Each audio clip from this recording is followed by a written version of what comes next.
Hey guys, it's Fadra from All Things Fadra, bringing you the best in cars travel and entertainment, or the worst, depending on whose comments you believe.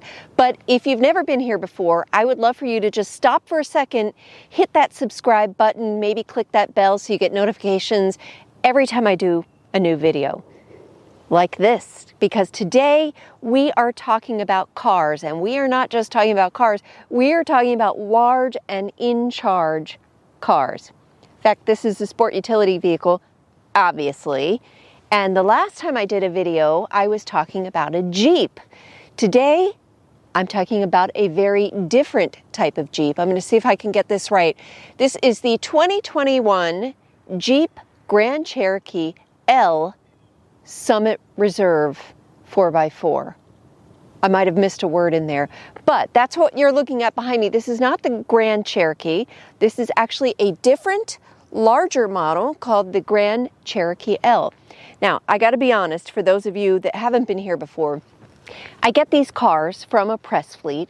I have the chance to drive it for about a week and then give you my honest opinions. And Jeep reached out to me and said, hey, we'd love for you to drive this. And I got so excited because in my mind, it was the Wagoneer. Well, this is not the Wagoneer, but it's a pretty close second. This is a luxury SUV, perfect for large families. And although it starts at around $39,000, that's not what we're looking at here. Typically in the press fleets, they give us the best of the best. And I'm not saying I'm complaining, but this one is maxed out on luxury, and you're going to see a price tag that reflects that. So I'm going to go ahead and spoil it for you and tell you that this one comes in at just over $66,000. Okay, might sound like a lot, but wait until you see some of the details of the luxury that's inside and see how well it actually performs on the road. But before we do that, we're going to do a quick walk around, and I'm going to show you some of the things that I like about this exterior. So from the front, it definitely, you can tell it's a Jeep design, and you're seeing a little February snow on the ground, which is perfect time to drive a 4x4. This Summit Reserve only comes in 4x4, but I didn't really do any off-roading while I had it. You're looking at 21-inch wheels. Standard is 20-inch polished aluminum. This has been upgraded to 21-inch, and the color is bright white, but you may notice that it's two-tone. So it's got a black roof, and that's something that comes with the Summit Reserve, that two-tone color, and I really love how that accentuates the design. I think it's got really clean lines, and frankly it's one of the best looking Jeeps that I've seen in a long time.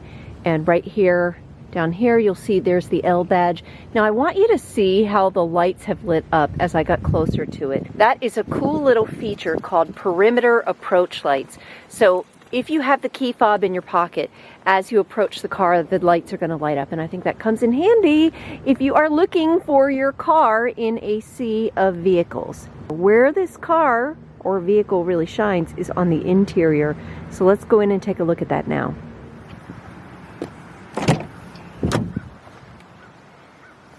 Now look at that interior. I am a light interior kind of person, but for this trim level, you can either get black or gray, or what this is, which is Tupelo. That's the color that it has. And this is for the Summit. You can see it's nice quilted, perforated seats.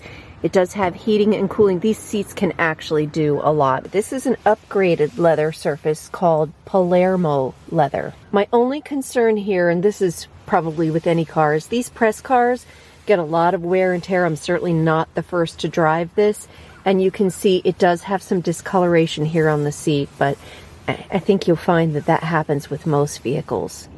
I'm behind the driver's seat, and let me talk about something that I've talked about in other videos, and that is I'm a short lady. I'm 5'3" on a good day. Today with my boots, I'm probably 5'4", but I'm small. So if you are a female driver or you're a smaller male, something that you need to know about is that size matters. I'm not talking about that size, and I'm not talking about the size of the vehicle. I'm talking about your size as a driver and what that means when you get behind the wheel. So some vehicles that I've been in, especially larger vehicles, they are not always conducive to smaller drivers. And I did have a couple of issues with that. So overall, the seats are very large. I didn't feel like I couldn't fit in the vehicle. It just felt like it was maybe designed with a little bit larger of a person in mind. With that said, Jeep did put in some really nice adjustments, and they forgot a few along the way. And I'm going to show those to you as I give you a quick tour of the cockpit. Let's start with the driver's view. So beautiful steering wheel. I love the lines of the steering wheel. I love the wood accents on the steering wheel. And then we've got some lovely gauges in here that you can customize, and you can make sure you're seeing whatever it is you want to see here. There is a head-up display as well, which is kind of hard to show on camera, but it's there. We've got a black dash with some lovely stitching accents. And we have real wood grain accents throughout the cabin. And we've got this black lacquer, which is kind of a love or hate. I'm not a fan of the super shiny because, as you can tell, it shows fingerprints really easily. And we have this large, gorgeous 10.1-inch infotainment screen and a lot of other buttons. Now, I'm going to go ahead and tell you that even a week in this car is not enough to discover everything that's here. So I'm going to show you the highlights, knowing that I'm not going to cover every single thing here. Let's start with what's here in the dash. So this little compartment is where I have my phone. This is an option that is an upgrade, but this gives you wireless charging and wireless Apple CarPlay. You'll also see some other connectivity down here. Two types of USB ports, a regular auxiliary port and then a standard 12-volt port. There it is. I love the wireless charging. I love the wireless CarPlay. My one complaint is with my phone, I found that it overheated on long journeys. So that's something to keep in mind. It got so hot that the iPhone shut off and said that the temperature was too high. So I'm not sure why that happened, but that is something that definitely concerned me. You'll see you have some drive settings here, your different drive modes. And I've really just stayed in auto most of the week. I did try them out, but I don't have the right surfaces to really try that. And then this is adjustable ride height. And we'll talk about that in a second. Now, up here, we've got full climate control, so heated steering wheel, heated and cooled seats on both the driver's side and the passenger side. And there was a little bit of a learning curve for this. All of these are actual buttons, but you can control most of this through the infotainment. I can't wait to show you more about that in a second. I gotta talk about the console. So we have a lift-up console here, and then there's another button, and it gets even deeper here, and there's nothing down there other than space. Nothing too unusual. Controls on the steering wheel, lighting controls over here, but this is where I do want to talk about sizing. So with my hand on the steering wheel, I want you to see where my fingers are. My fingers, if I'm in a normal driving position, my fingers cannot reach that stalk there. It just barely can touch it. So I have to really stretch my hand, and I know that sounds like a minor thing, but when you're driving, you really don't want to have to take your hand off of the most controlled position on the steering wheel. So I saw that in the old model Nissan Rogue, and it really bothered me. So this is something that I just wanted to call out if you might have smaller hands. And same thing goes for these paddle shifters here, which I didn't love. And again, for a car like this, I'm not really sure why you would need them, but to effectively reach the paddle shifter because it's so far over, my hand, if you see where my finger is, doesn't really reach the paddle shifter. So I have to really move my hand around, which makes the paddle shifting not nearly as much fun. Up here we have a couple of options: the stop-start engine, the lane control assist. I didn't turn that off, but it's been off, and I haven't minded it. And then we have a couple parking options that I have not put to the test. It does have park assist, which helps you do either parallel parking or perpendicular parking. And once I found that, that is a great option because this thing is kind of a beast to park. now let's go back to this infotainment screen, and I'm hoping you can see it because I want to take you to some of my favorite settings. The first one being comfort, and comfort, you notice that you can control the front and the rear settings here. But my favorite thing is, you see that right there? Are you getting that? Can you see that? That is a massage.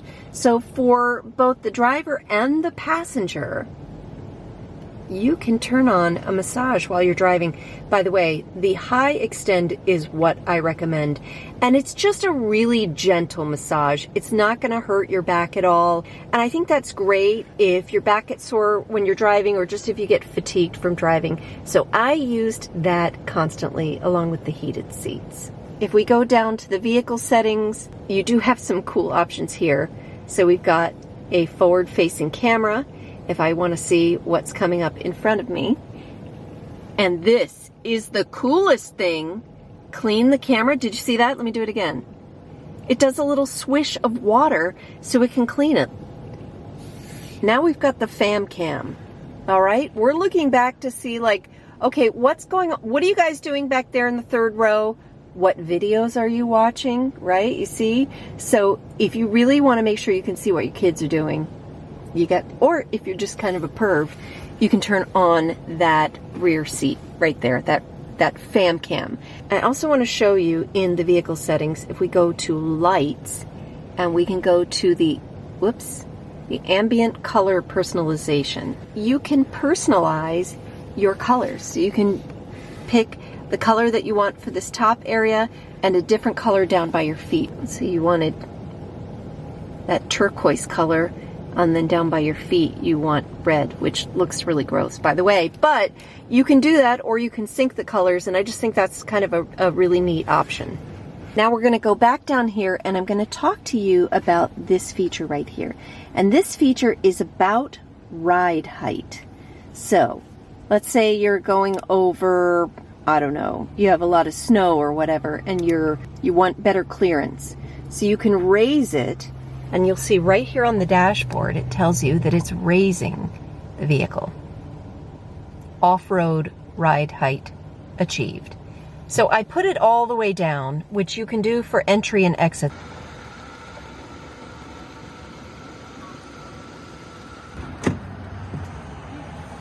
It's much better. So I was able to move up pretty far and get some pretty good clearance here.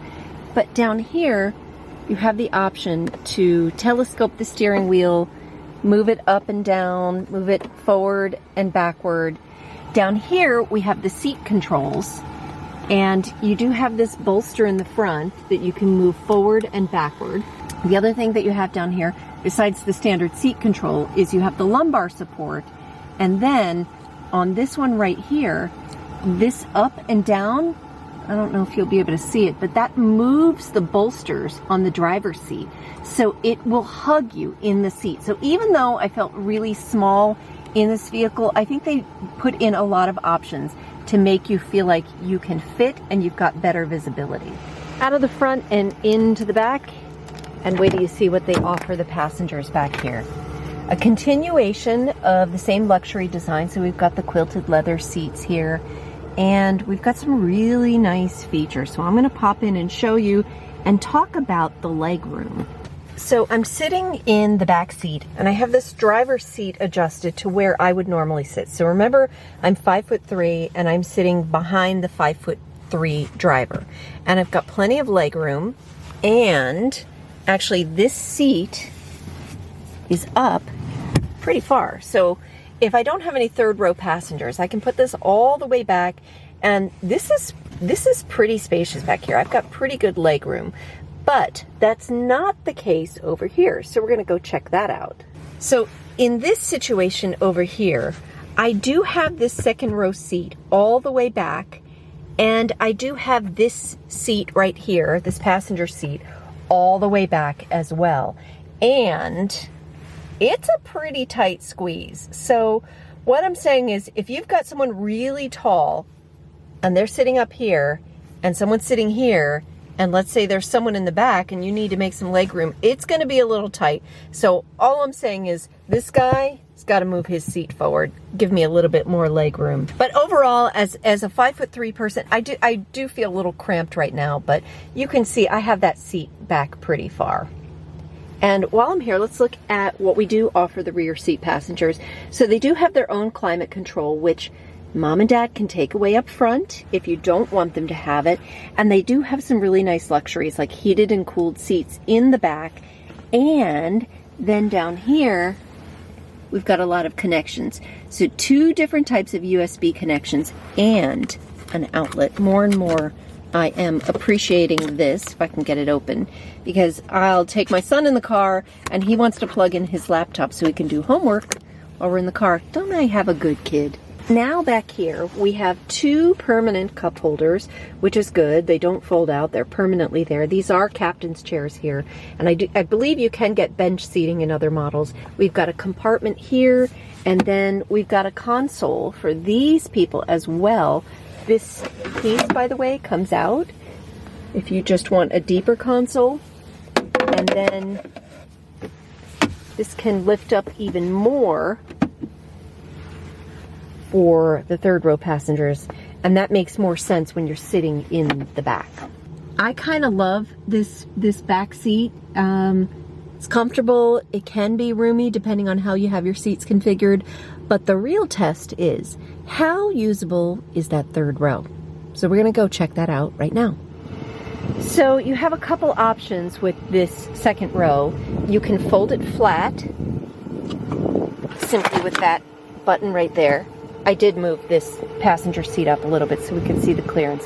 So you can fold it flat, or we just grab this right here, we pull it up, and the whole seat lifts forward.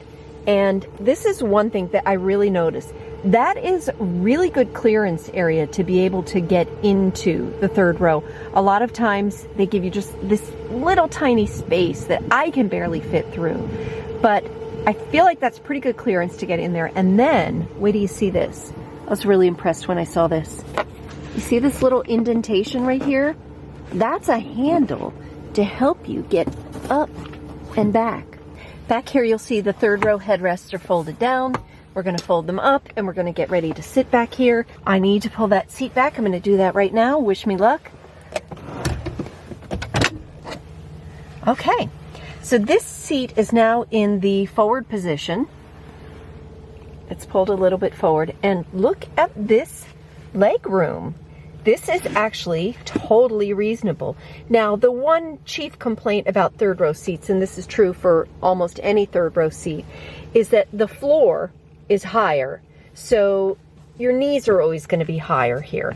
But in terms of actual foot space, this is pretty good here. This is pretty good. So if you can be okay with your knees being up in the air, this is a really reasonable back seat here. Now back here we do also have a nice little cup holder, and we do have USB ports, and we do have vents. We can't control anything back here in terms of temperature, but we also have like little lighting accents, and oh, this must be the camera. And I did want to show you that this console right here, so if you lift this up from here, now it makes more sense. So if you're 3rd row and you want to put your, I don't know, I want to say Game Boy, but I think that's showing my age, your iPad or whatever in that console, maybe just a coloring book, okay? So they've got storage space for the 3rd row passengers. Really well thought out as a family vehicle. Oh, I just noticed as I'm getting ready to get out too, that there's this nice little pocket here. Like, that's perfect to put your phone so it doesn't slide down into the seat. That's a really thoughtful thing right there. I didn't point this out before, but we also have some dual exhaust back here. But what we're really here for is the cargo space. So we're going to take a look at what we've got. Whoopsie, I forgot I have cargo back here.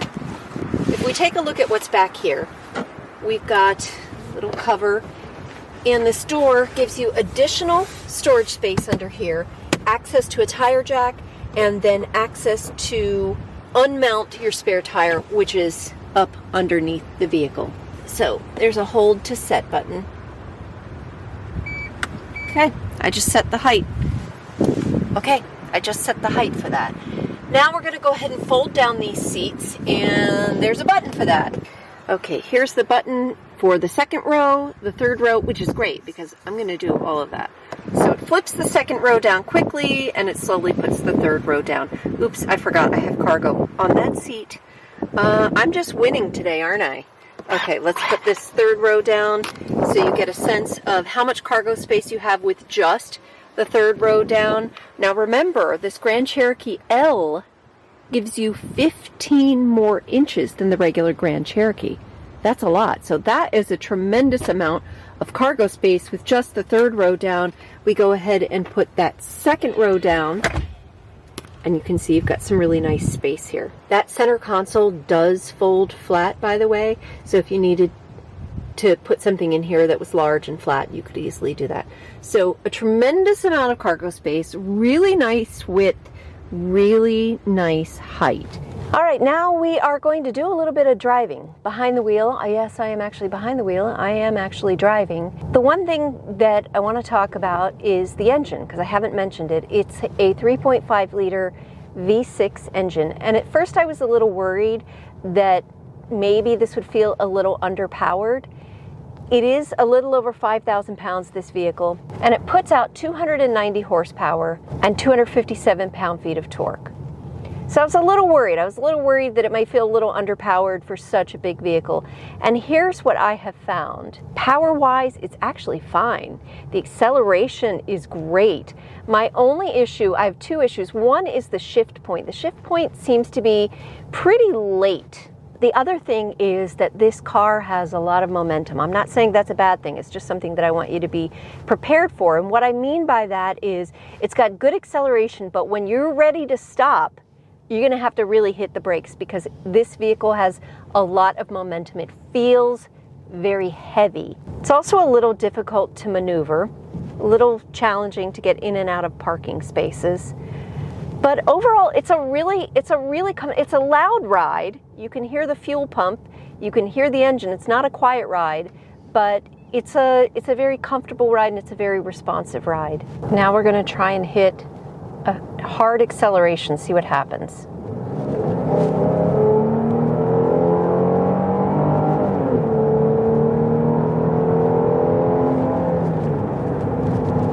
Now, admittedly, that's what I would call unnecessary acceleration. You don't need to floor it like that every time. And that could explain why my gas mileage wasn't so great. But hey, I'm putting this to the test. But, I mean, you can't beat that acceleration. It does move pretty quickly, considering the engine, considering the weight, considering the horsepower. So, overall, I'm pretty pleased with the drive. As the sun is setting, and I'm still driving, there are a couple features that I want to show you. One is actually not driving, it's parking. So I mentioned that this is sort of a big vehicle, and if you're not used to a big vehicle, it can be challenging to maneuver. And that's why it's got park assist to help you park in a space, whether that's a regular parking space or a parallel parking space. And we're going to put that to the test. So let's say you pull into a crowded parking lot. This obviously isn't a crowded parking lot because I want to make it easy on myself because I'm testing out this feature for the first time and I want some assistance with parking. I'm going to press the Park Assist button and it's going to ask me if I need parallel, perpendicular, or parallel park exit. So I want some perpendicular assistance and we're going to back up. We're going to try this out. Let's see if it sees a space.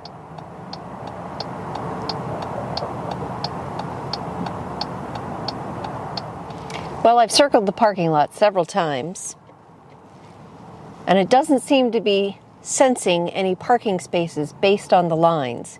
It's not intuitive like I wanted it to be. Well, as the sun is starting to go down, there is one more super, super cool feature that I want to show you, and that is night vision. And it is exactly how it sounds. It's a camera that uses thermal imaging to show you what objects might be in front of you in the road. So if you're worried about a pedestrian or you're worried about an animal crossing in front of you, this has detection for you. You can see it, and I'm going to show you that. And it's good to know that this works during the day and at night. It's not just for night. So if you have any sort of diminished visibility, whether it's rain or snow or whatever, this is going to help you see what's on the road. And it is one of my favorite features. Now, to engage night vision, you're going to start here from your dash. And down here, you get options of what you want to see up on your dash. If you use the speed limit, and then you go back down here, and you simply scroll to the right, you'll see night vision is engaged, but it's really only impressive when you're driving around living things. So let's go find some. We're heading into my neighborhood where I can almost always certainly find children at play. Did they all go inside? They all went inside. Oh, wait. There was a detection. No? Okay, here we go. We've got some kids outside playing right here by the basketball net. Can you see them? There they are.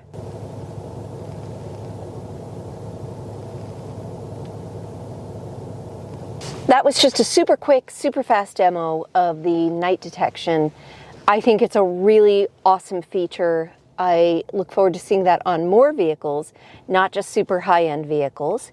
And with that, I'm going to take you back outside, give you my final thoughts on the Grand Cherokee L, what I loved the most, and what could use a little bit of work. We went inside, we went outside.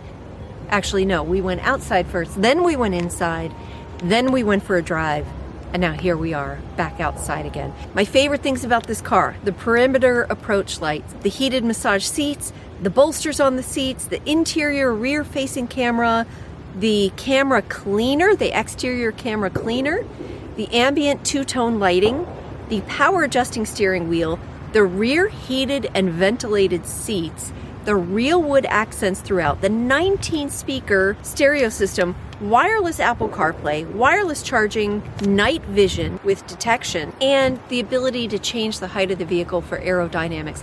Those are all kind of special differentiating features in my book. Now, what didn't I love? Well, I mentioned the wireless charging pad that did overheat my phone twice. I mentioned the space between the stalk and the steering wheel. I felt like that was kind of sized for a larger person. I showed you the late shift points when you're driving. Even though you've got good acceleration, it is a big vehicle, so it's a little difficult to maneuver, but if you're a big vehicle person, that might not be an issue for you. Not great gas mileage. It's not underpowered in any way, but it's a very heavy vehicle, so it has a lot of momentum. Be prepared to use the brakes.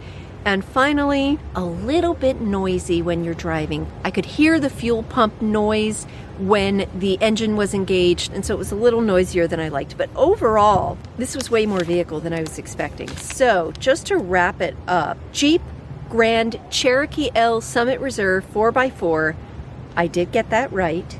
And base price $59,660. Remember, you could get a different trim level that starts at $39,000. This is the Summit Reserve, starts at $59,660. This has over $5,000 worth of packages, including a technology package, a luxury package. Destination charge puts it at a total of $66,695. Now, in previous videos, I have said, friends don't let friends pay MSRP. Unfortunately, in this economy, if you can get MSRP, you're actually doing okay. So be prepared to pay for the car that you want. The good thing about this is it doesn't need premium fuel. It just takes regular fuel. There's the bright side. That's all I have to offer you. But anyway, I hope you enjoyed this glimpse at the Grand Cherokee L. You learned something new. Maybe you liked it. Maybe you're going to rush out and get it. Maybe give them my name so I get a 10% commission. No, actually, it doesn't work that way. Just you being here watching this video helps me out, so I appreciate it. If you like it, give it a like. If you have some comments, good or bad, but mostly good, leave them below, and I will see you guys next time.